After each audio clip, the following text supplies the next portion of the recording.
Representative Dunbar.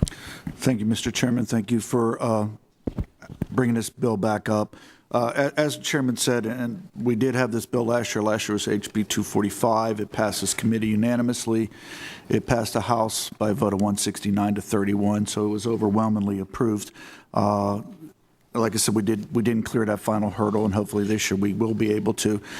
Just very briefly for the members, to remind the members, this bill is in regards to Act 32, which is legislation that was passed, I believe, in 2007 originally, to clean up local taxes and how they're collected. That bill took effect in January 2012. And based upon feedback from individuals, all the stakeholders involved, we tried to put together a bill that addressed all the multitudes of concerns of unintended consequences that happened from Act 32.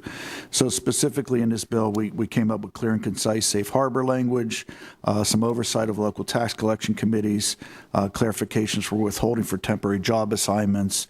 It also prohibits the tax collection of delinquent taxes through contingent fee audits. And lastly, Section 317 was amended to allow full credit for payments of earned income and net profits, regardless of whether earned income and net profits were authorized by Act 511 or any other Pennsylvania law. And I say that last because that is the sticking point of why we believe the governor vetoed, at least in everything he put out, was his concerns that this bill or the crediting provision may cause school districts to lose money. We have tried long and hard to quantify what schools are losing money and how much, and in all honesty, have had a great deal of difficulty coming up with a list. Last year when this bill came through, we heard multitudes of school districts and huge sums of money. We have not been able to find how it will affect anybody. The only school districts that will lose any dollars would be school districts that are double taxing their residents. That is as clear as I can make it sound. I understand that school districts are struggling, and I will do everything I can to make sure school districts get funded as properly as they can. But you can't do it on the back of certain taxpayers solely because they work in a different area.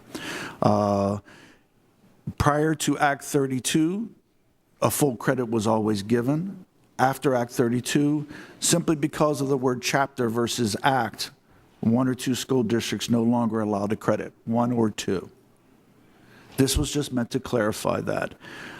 The reason why we need to run this bill now and get it out now is the concerns that many of you members may not have heard about any of these problems in the past.